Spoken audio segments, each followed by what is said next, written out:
Que le Seigneur vous bénisse. Amen. Je crois que vous êtes dans la joie. Amen. Amen. Nous devons être dans la joie. C'est ce que dit la Bible. C'est le moment le plus important d'écouter la parole de Dieu. Amen. Pas n'importe quelle parole, mais la parole révélée. Amen. La parole révélée au temps de la fin. C'est ce qui fait de nous donc les fils et les filles de Dieu. C'est ce qui fait la différence. Parce que on ne va pas chanter, frère. Allez, vous asseoir. Que Dieu bénisse. Amen. Alors, la Bible dit dans Malachie, ils verront la différence au temps de la fin. Entre ceux qui adorent Dieu et ceux qui n'adorent pas. La différence, c'est cette façon-là, donc, de mettre Dieu en première position. Donc, en dehors de lui, il n'y a rien. En dehors de Jésus, rien n'existe. Donc, il n'y a personne qui peut être comparé à Jésus-Christ. C'est exactement aujourd'hui notre prédication de ce matin. Et mettez-vous debout. Nous allons lire la parole. Allons lire la parole.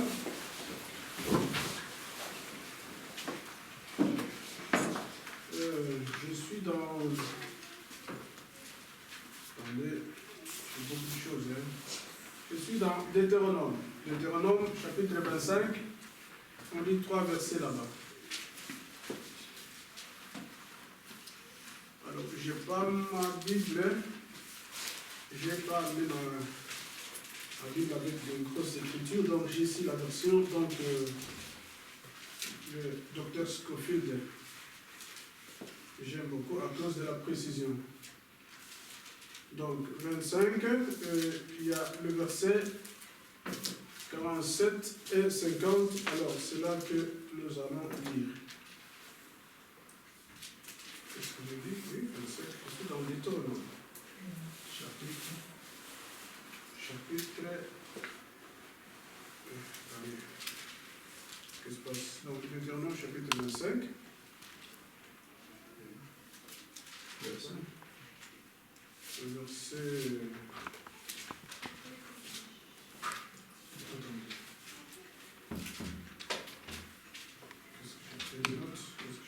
Je prends beaucoup de notes. Quand je médite, je prends beaucoup de notes. Parfois, je fasse. Donc, c'est pas Lévitique, c'est reste. Attendez. Donnez-moi Lévitique. Qui a trouvé Lévitique qui puisse regarder Lévitique?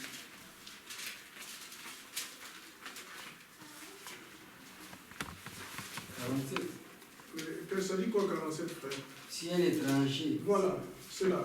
Merci beaucoup. Que Dieu te bénisse. Merci, je vais lire ça. Voilà. Je vais lire sur beaucoup de choses. Je commence par 47. Vous êtes là? Oui. Ok.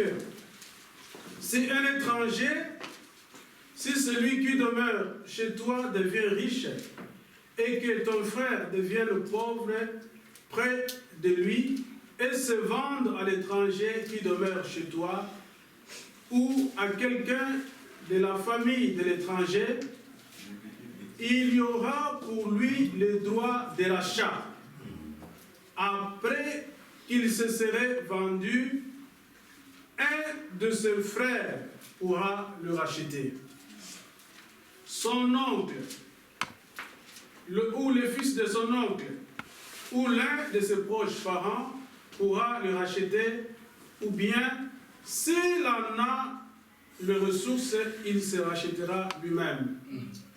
Il comptera avec lui, il comptera avec celui qui l'a racheté depuis l'année où il s'est vendu jusqu'à l'année de jubilé.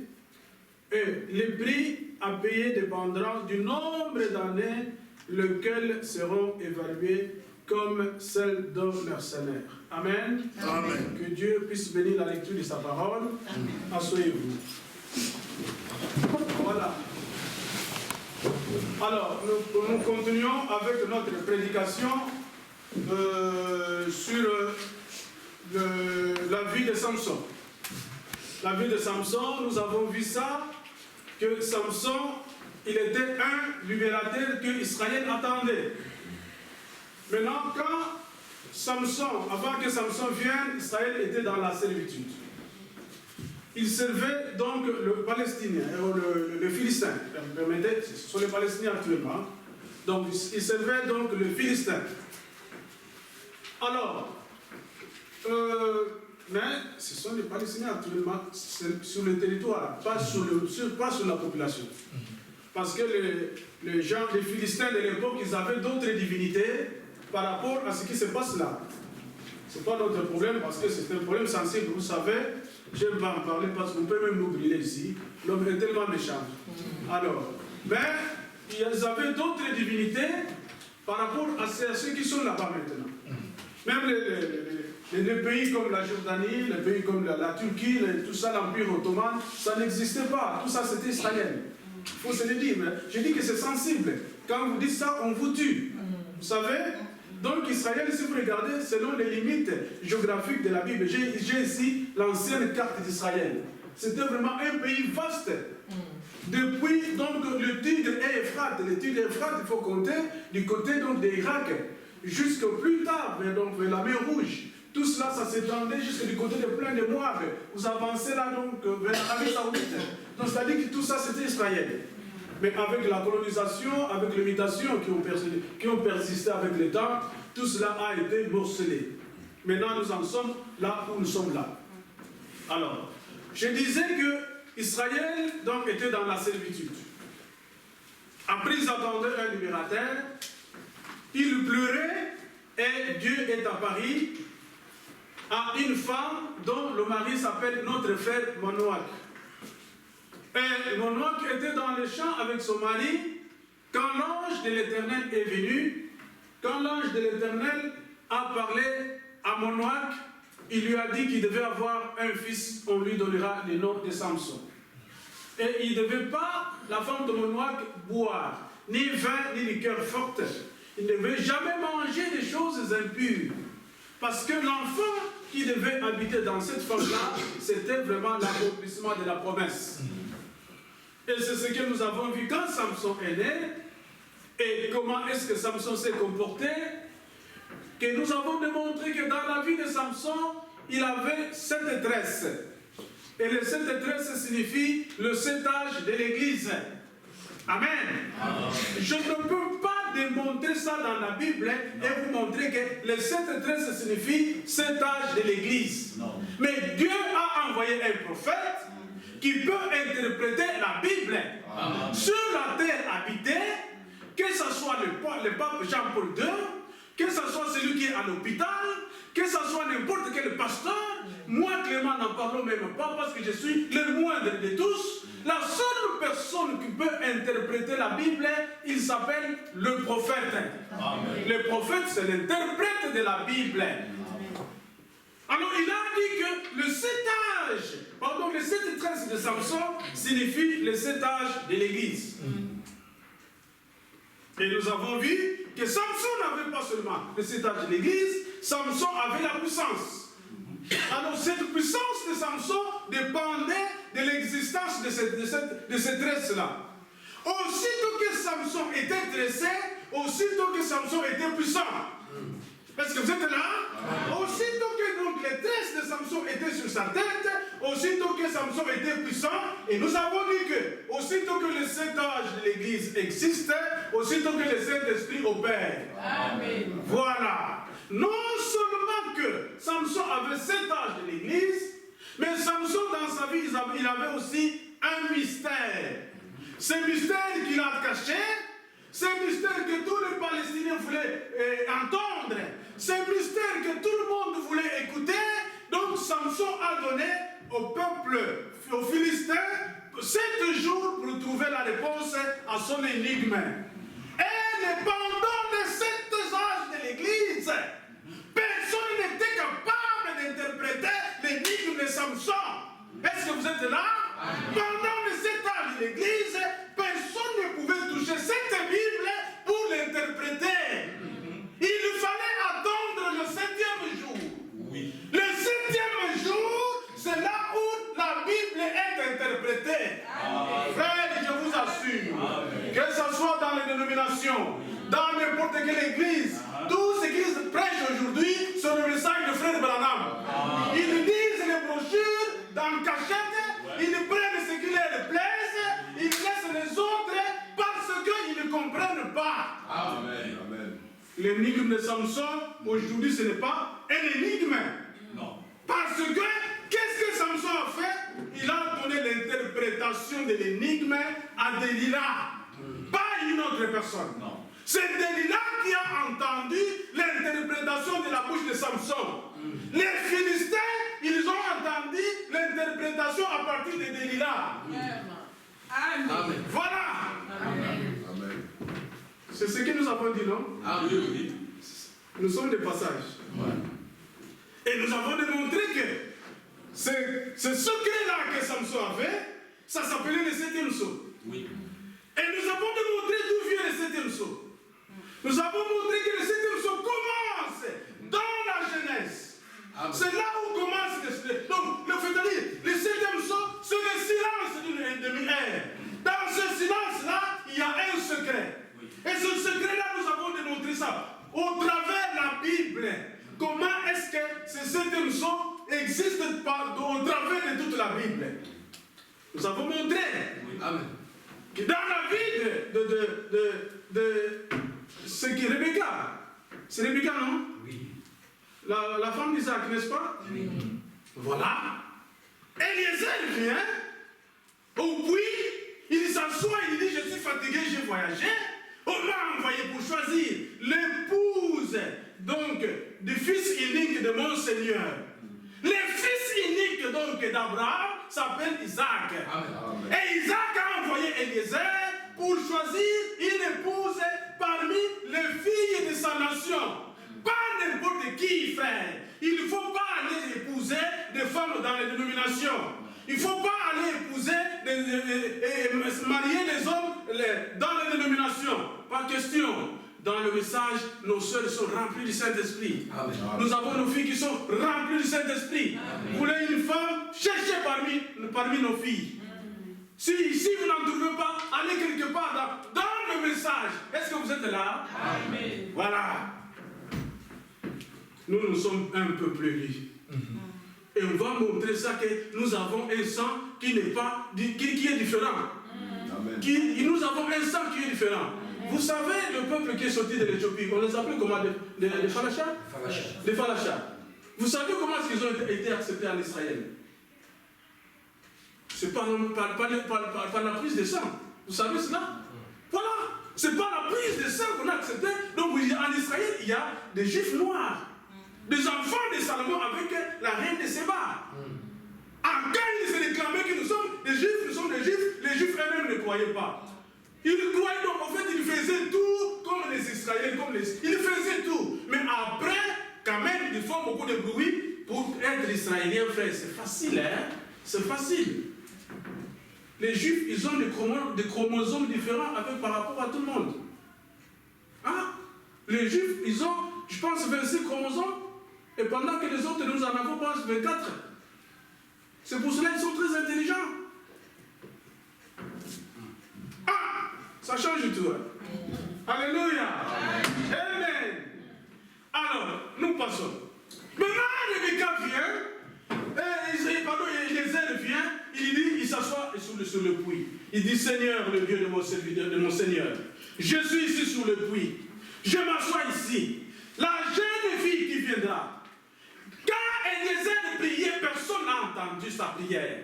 Il était seul et la prière se faisait en lui. C'est ce que dit le livre de Genèse. Il priait en lui, Il dit, la jeune fille qui viendra, qui me dira, je te donne à boire, toi et tes chameaux, celle-là, c'est la femme de mon serviteur, de mon Seigneur, pardon.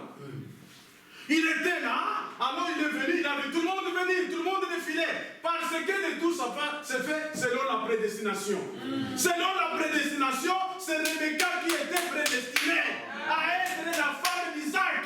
Selon la prédestination, ce n'est pas n'importe qui, tout le monde qui doit croire le message. Selon la prédestination, c'est vous qui avez prédestiné à entendre ces choses. Est-ce que vous êtes présents? Selon la prédestination. Il lui fallait seulement Rebecca, pas n'importe qui. Et Rebecca vient, il arrive là-bas, il entre dans l'église. Pardon, dans l'église.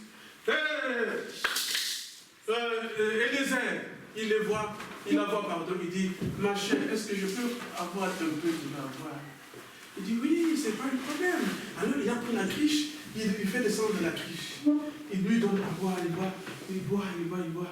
Ah, merci ma soeur, que Dieu te bénisse. Amen. Alors, Eliezer rentre, il dit, bon, il doit m'asseoir. Il n'a pas entendu une voix. Il n'a rien entendu, il dit, ah, ce n'est pas elle. Mais quand Rebecca voulait aller, il regarde. Dieu a mis dans le cœur de chaque croyant, de chacun de ses enfants, la pensée de la vie éternelle. Amen. Amen. Alors il regarde, il dit non. Il dit, monsieur, je t'ai donné à boire, non? Cette fois-ci, je vais donner à boire à tes chameaux. La Bible dit, Eliezer avait 6 chameaux quand il était là. Il avait 6 chameaux. Et un chameau peut boire jusqu'à 100 litres d'eau. Alors, le prophète dit, il fallait qu'il travaille pour être l'épouse du fils unique. Et le royaume des cieux, ce n'est pas un cadeau. Non. Le royaume des cieux, c'est pour les violents. C'est pour ceux qui appliquent la violence. Il faut travailler pour y entrer. On n'entre pas là gratuitement. Il faut travailler pour entrer dans le royaume des cieux.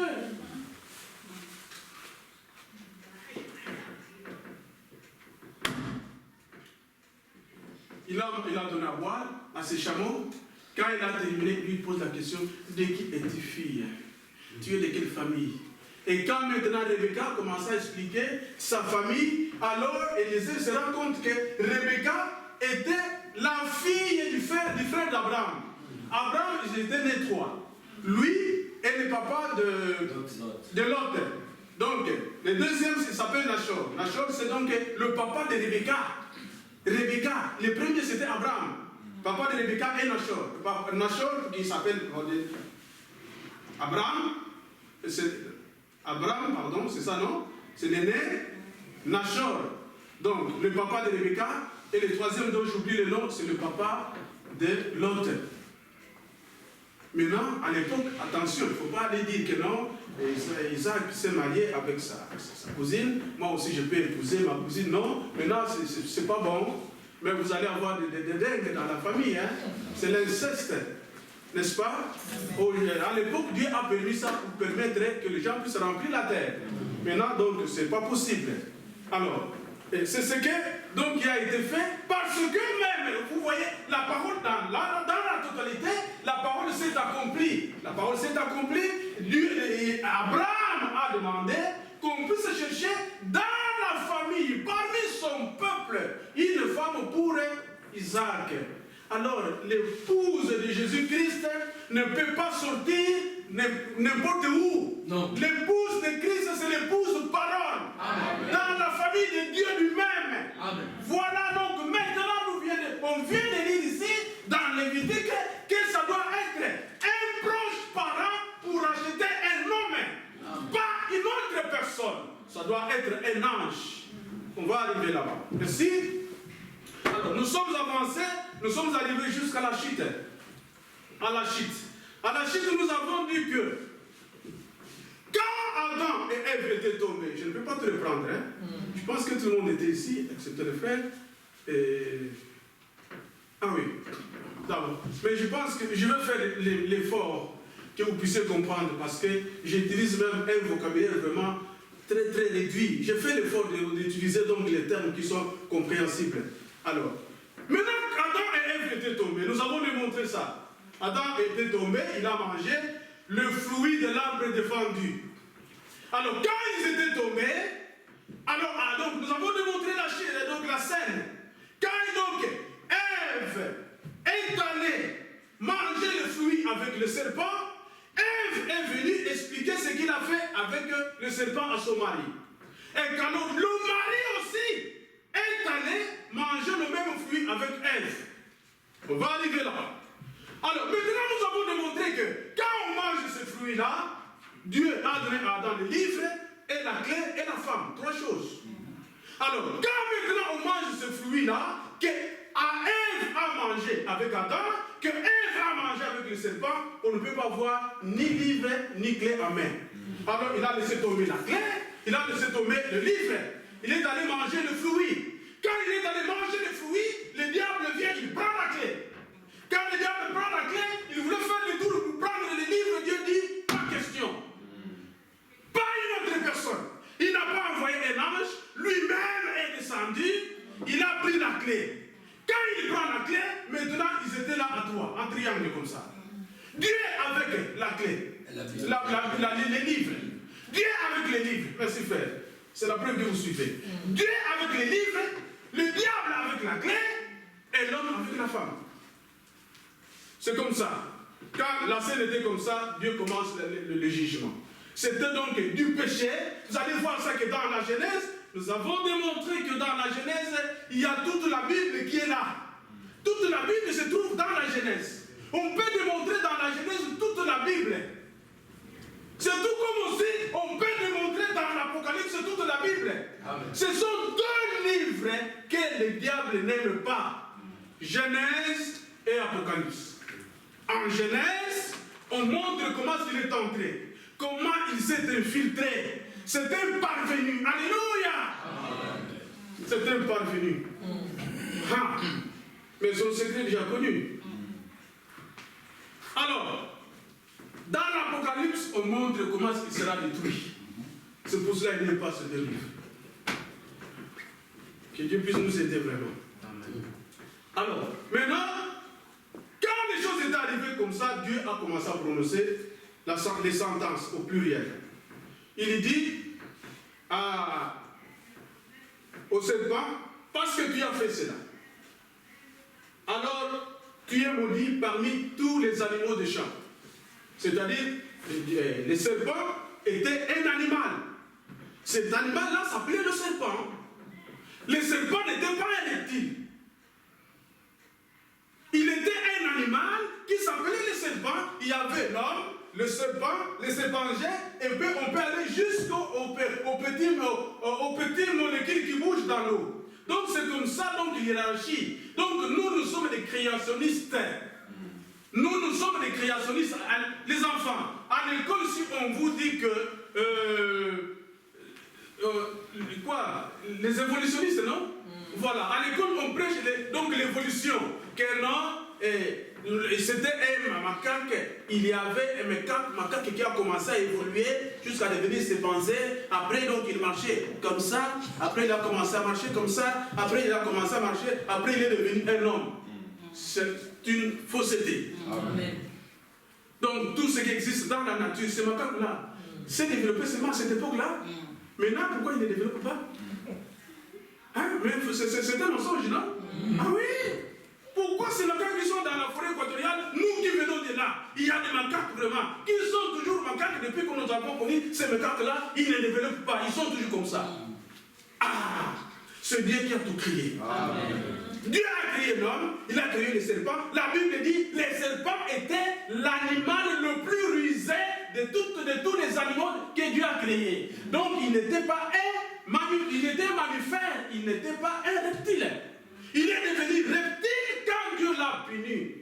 Et quand Dieu l'a puni, je vous ai dit, il a amené dans cette punition seulement deux choses. Son nom et sa beauté. Il est toujours serpent. Mais si vous allez tous les reptiles ne s'appellent pas serpent, il y a des lézards, il y a des crocodiles, il y a des serpents, et tout cela. Mais lui, en fait, il a amené son nom. Et sa beauté, aussi un peu de risque. Il est encore rusé. Le serpent, il est encore rusé jusqu'à aujourd'hui. Vous allez voir là, Tantine, moi je t'aime, hein? Tantine, tu vois, sans toi, moi je vais mourir, hein? Il ouvre les bouches, Tantine, sans toi, moi je vais mourir, hein? Il ne vise autre chose. Quand il va t'avoir entre tes mains, bam! Après demain tu l'appelles, bonjour, votre correspondant est occupé, et quelqu'un, c'est fini, il est disparu. Le serpent, au milieu de nous, il est démasqué. Amen. Vous êtes les filles de Dieu, vous êtes les princesses du Seigneur. Vous devez vous comporter comme les princesses. Je ne peux pas voir donc ici la fille de Philippe sortir, commencer à aller faire des courses là à l'abattoir comme n'importe qui. Pas question. Parce qu'il sait que ce n'est pas mon endroit. Ah voilà. Vous êtes des princesses du Seigneur. Amen. Ah. Alors, la suite était consommée, nous passons, et nous avons dit que quand Dieu a prononcé toutes les peines là, tous les jugements, quand Dieu a prononcé donc tous ces jugements-là, alors nous avons démontré que Dieu, donc l'homme vivait dans l'éternité. L'homme a fermé là où il a tiré, Dieu a fermé là où il a tiré l'homme, il lui a donné les clés pour vivre éternellement. Alors les clés n'étaient pas entre les mains de Dieu, c'est entre les mains de l'ennemi.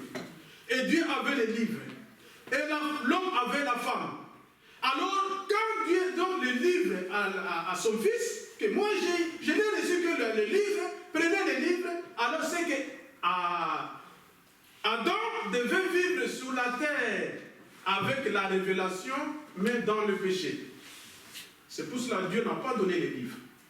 Alors, il ne pouvait pas directement, comme une de mes filles ici, une de mes soeurs ici, m'a posé la question, pourquoi Dieu étant qu'il est tout-puissant, il ne pouvait pas aller chez le diable, prendre la clé et donner ça donc à son fils. Il ne pouvait pas faire ça. Dieu est le tout-puissant. Le diable aussi, il est puissant. Vous devez savoir ça. Dieu est le tout-puissant, mais le diable aussi est puissant. Parce que le diable, jusqu'à aujourd'hui, il est en combat avec Dieu. Feu Branham dit, ne sous-estimez pas l'ennemi. C'est un ancien combattant. Il a combattu depuis les ciels. Il connaît qu'est-ce qu'il peut faire pour te cribler les balles. Il sait quelle ruse il peut utiliser pour détourner ton attention. Pour te montrer que cette parole, ce n'est pas quelque chose de bon. Il sait quelle parole, quel geste, quelle attitude il peut afficher pour te montrer que ça, ce n'est pas la parole. Le diable sait faire cela. Alors, qu'est-ce que Dieu a fait? Il dit, ça va. Ce problème ici, moi, je vais voir ça plus tard. Toi, comme tu as fait cela, à partir d'aujourd'hui, tu ne vas pas marcher, tu vas maintenant ramper. Tu dois manger la poussière tous les jours de ta vie. C'est fini, donc, allez, depuis ce moment-là, la peine a été prononcée, les serpents qui marchaient, les serpents qui parlaient, les serpents parlaient parce qu'il a parlé avec Ève. Vous croyez la Bible, non? Ah bon, il a parlé avec Ève. Les serpents qui parlaient, aujourd'hui, ne peuvent pas parler. Les serpents qui marchaient, aujourd'hui, il ne peut pas marcher, il rampe. Donc, il est dans la position de la malédiction. Et à l'homme, à la femme, il dit, parce que tu as fait cela, tu enfanteras dans la douleur. Donc désormais, pendant que tu vas exister, donc tes désirs vont se tourner toujours vers ton mari. Quel est ce fruit-là que la femme peut manger? Et puis quand on arrive le temps de la malédiction, au lieu de maudire la bouche qui a mangé le fruit, alors on va maudire donc les parties génitales. Quel est ce fruit-là? Ah, voilà. Est-ce que nous sommes là? Quel fruit donc on peut manger? Elle arrive le moment de malédiction, au lieu donc de maudire donc la bouche qui a mangé, on dit que tes désirs vont se tourner parce que, c'est-à-dire, ces désirs-là que tu as sentis avec le serpent, ces désirs-là doivent se tourner toujours vers ton mari. C'est ça, c'est clair. Mais le problème c'est quoi? Toutes ces choses ici, on va montrer ça, c'est venu d'où? C'est là la prédication d'aujourd'hui. Maintenant, quand la sentence était finie, alors il dit maintenant tu es poussière, tu retourneras à la poussière. À cause de toi, la terre est maudite. Parce qu'il n'a pas maudit. Attends. Maintenant, à partir de ce moment-là, là nous décollons. Je cherchais un aéroport pour décoller.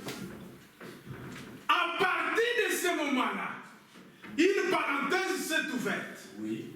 Cette parenthèse qui s'est ouverte, c'était quoi? C'était la fin de la vie éternelle. L'homme a perdu la vie éternelle. Cette parenthèse qui s'est ouverte, c'était quoi? L'homme a commencé à vivre dans les dimensions. C'est là où intervient de cette dimension de l'esprit. L'homme a commencé à vivre dans les dimensions. D'ailleurs, là où nous sommes, tel que nous sommes là, nous sommes dans une dimension. Nous vivons dans une dimension qui s'appelle temps.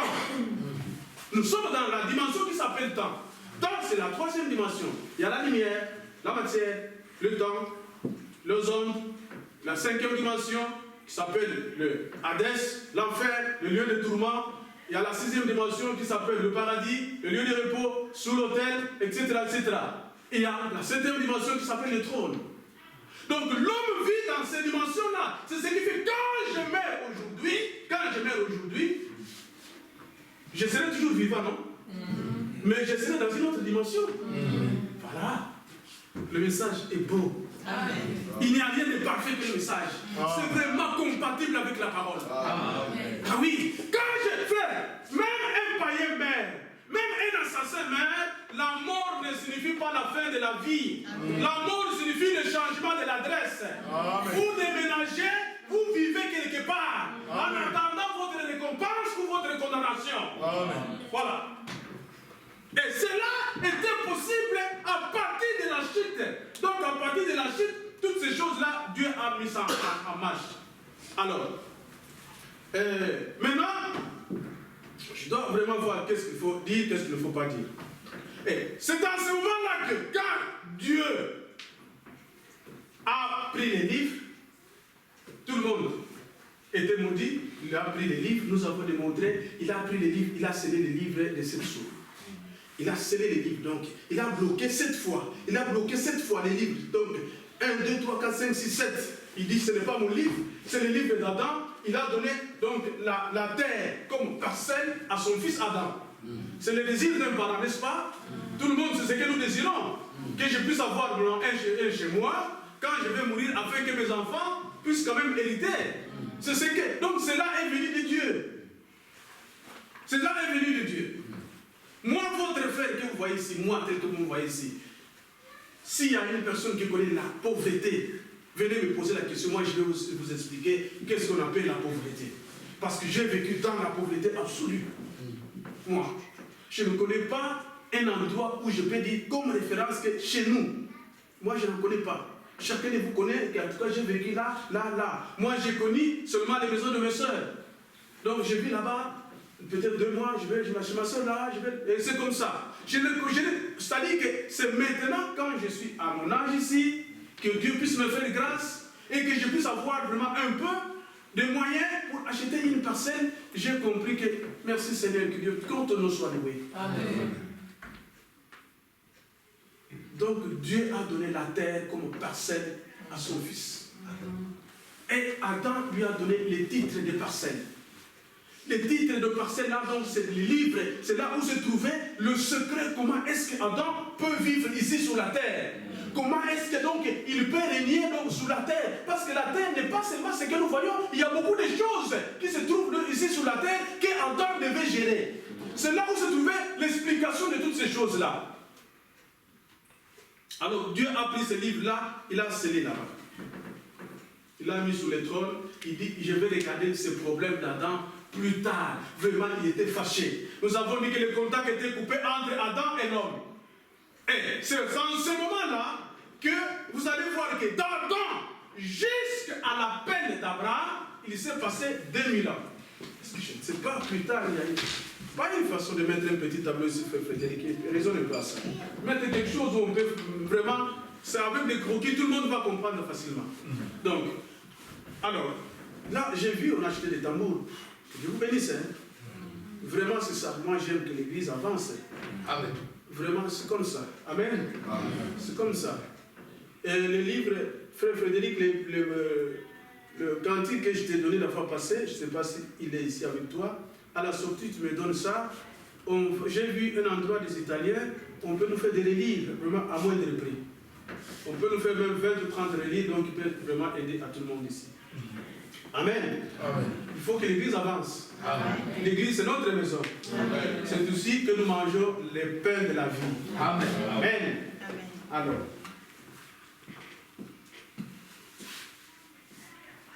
ce que s'était passé, les gens pensent toujours que quand on parle de la chute, il s'agit de l'adultère que la femme a commis avec le serpent. Oui, il s'agit de ça. Mais il y a un autre problème très sérieux. Très sérieux, un autre problème qui se trouve dans la Genèse, c'était que quand maintenant Ève s'est accouplée avec le serpent, Ève vient s'accoupler avec Adam.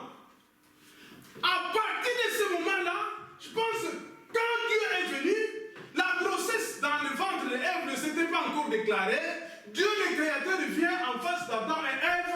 Et Dieu a dit à Adam et Ève que dans le ventre de ta femme, 2 enfants vont sortir là-bas. C'est Dieu qui a dit ça. C'est pas Branham, frère. Le message est biblique. Nous croyons à un message biblique. Que chaque citation, on peut le prouver noir sur blanc dans la Bible. Mais la chose qui fait que les gens ne voient pas ça, parce que pour eux, je peux vous dire quelle est la raison. Vous allez voir ça tout à l'heure. Alors, Branham dit, dans le ventre de Ève, 2 enfants sont sortis là-bas, 2 jumeaux. Donc c'était Caïn et Abel. Caïn, c'était l'enfant du serpent. Et Abel, c'était l'enfant d'Adam. Ils sont sortis là-bas. Mais avant que la grossesse puisse être déclarée, Dieu vient, il dit à la femme et à l'homme que vous allez avoir 2 enfants. Qu'on montre ça dans la Bible? Amen. Alors, dans Genèse, tout est explicable. Chez nous, tout est explicable. Nous ne sommes pas de gens qui inventent des choses. Non.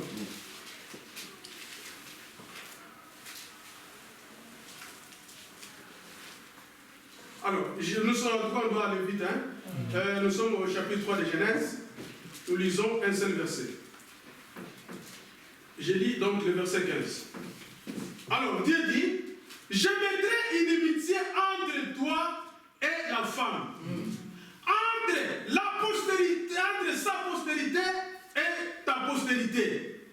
Celle-ci écrasera la tête du serpent et tu lui blesseras les talons. Vous avez compris? Dieu vient, il dit à Adam et Ève, parce que les choses se sont passées comme ça, désormais, vous allez avoir 2 enfants. Je ne sais pas avec vos lunettes spirituelles si vous voyez ce que nous disons. Amen.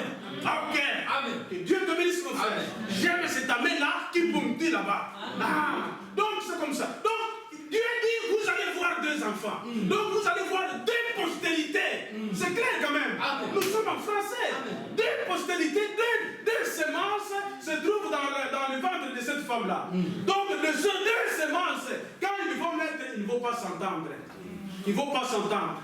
Donc, quand ils vont naître, toi, donc la semence d'Abel, donc la semence d'Adam, tu vas écraser la tête du serpent. Et lui, le serpent, quand tu vas lui écraser la tête, lui, il va te montrer les talons.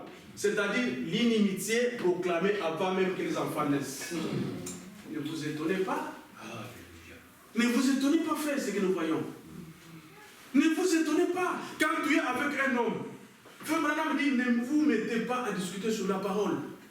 Quand tu expliques quelque chose, l'autre ne va pas comme ça prier seulement avant d'avancer. Avancer dans notre chemin chrétien.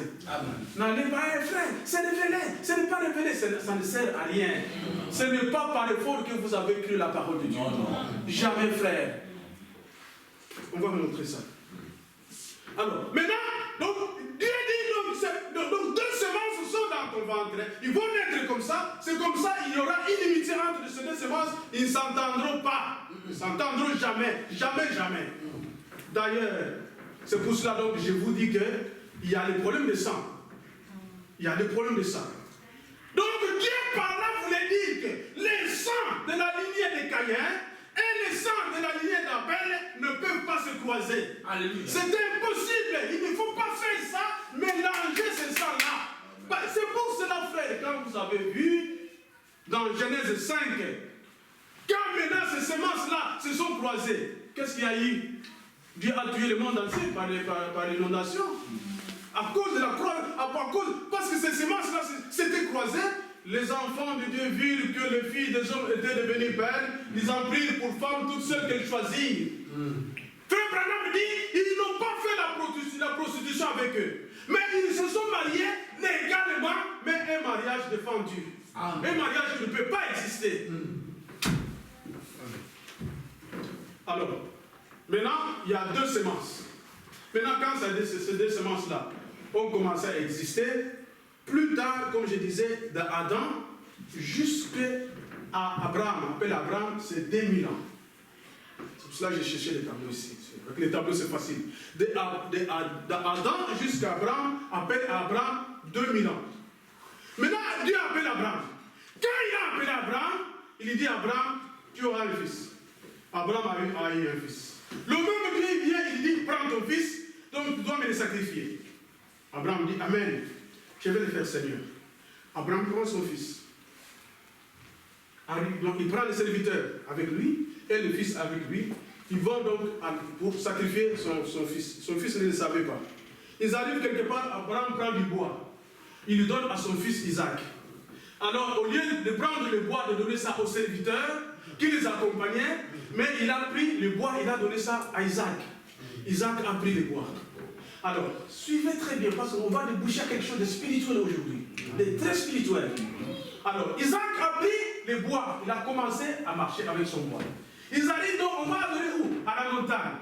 Alors Isaac devait prendre son bois, monter la montagne, jusque là, au fond, à la cure de la montagne, c'est là où le sacrifice devait se faire. Oui.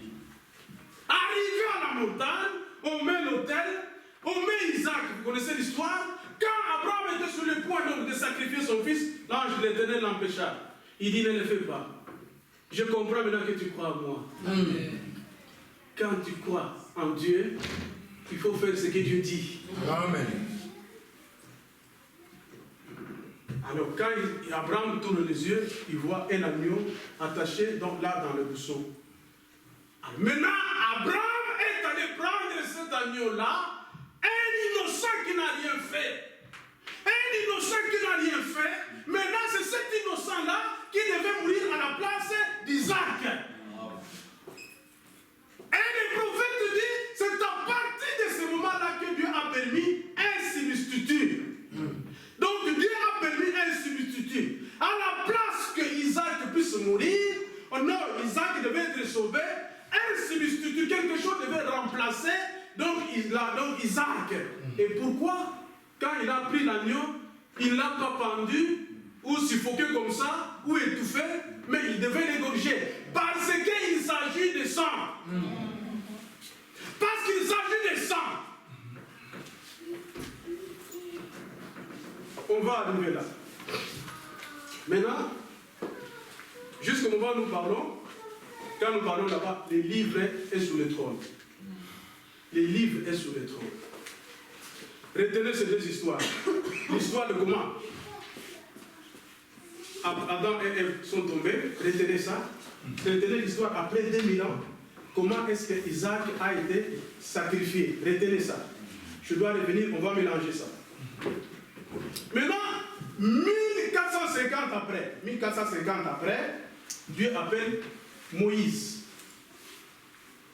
Alors, si on fait le calcul, Moïse a été, depuis Adam jusqu'à Moïse, c'est combien d'années?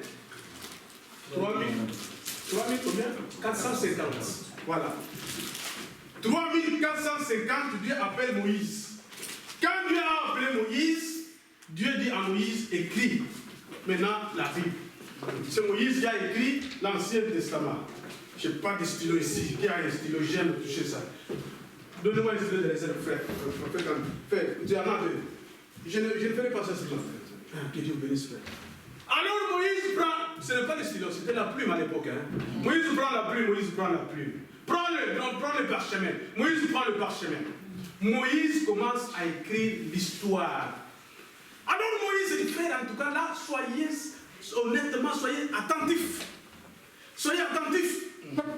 Donc 3450 ans, Moïse prend donc la plume, il commence à écrire l'histoire. L'histoire qu'il va écrire, au lieu d'écrire l'histoire qui s'est passée 3450 ans avant lui, non, Moïse va même au-delà de 3450 ans.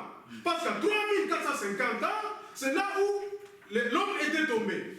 Mais Moïse, quand il prend la plume, il commence à écrire, au commencement, Dieu créa les cieux et la terre. Amen. Amen, amen, amen. Est-ce que Moïse était là? Non. Pose la question. Frère, où est-ce que c'est écrit? Moïse, toi les choses là que tu dis, toi Moïse, où est-ce que tu étais là? Quand Dieu appela Moïse, toi tu étais où? Question. Ah oui! On ne peut pas juger un prophète majeur. Non. Jamais, frère. C'est un péché impardonnable, frère. On ne peut pas juger un prophète majeur. Nous, tout ce qu'on peut faire, c'est et de croire seulement ce qu'il dit. Si aussi c'est le prophète majeur, il s'appelait Jérémie. Jérémie, j'allais te croire que c'est toi le prophète majeur. J'allais m'incliner devant toi. Mais comme ce n'est pas toi, toi et moi, on doit croire le prophète majeur. Amen. Alors Moïse prend. Donc, la terre était informe et l'Esprit de Dieu mouvait au-dessus des eaux. Après, Moïse était où? Il était où? Il était dans une dimension, vous comprenez? Dieu l'a pris Moïse, il a monté, il a amené jusque dans cette dimension de la création. Il lui fait vivre la scène de la création et Moïse a commencé à écrire. C'est comme ça que la Bible a été écrite. Alors il écrit, le premier jour il créa, le deuxième, le cinquième jour, le sixième jour et le septième jour, Dieu se reposa. Il arrive donc maintenant, après Dieu créa l'homme. Quand Dieu crée l'homme, il dit multipliez-vous, remplissez la terre et tout cela. Et l'homme était là avec sa femme, tout était bien. Il arrive à la scène de la chute. Je vous ai dit, retenez ces deux choses. Comment Adam était tombé. Et retenez bien ce que Isaac a vécu avec Moïse. Alors, maintenant il arrive là au temps de Moïse, au temps d'Abraham. Mais arrivé au temps d'Adam, Dieu lui dit écrit. Nous sommes présents. Est-ce que nous sommes présents? Dieu dit écrit ce qui s'est passé au temps d'Adam. Abraham prend le stylo. Il dit, Moïse prend le stylo, la plume. Dieu lui dit écrit jardin d'Éden. Jardin d'Éden. Au milieu du jardin, un arbre. Au milieu du jardin, un arbre. L'arbre qui donne une connaissance du bien et du mal. Connaissance du bien et du mal. L'arbre de vie. L'arbre de vie. Ils ont mangé un fruit. Ils ont mangé un fruit.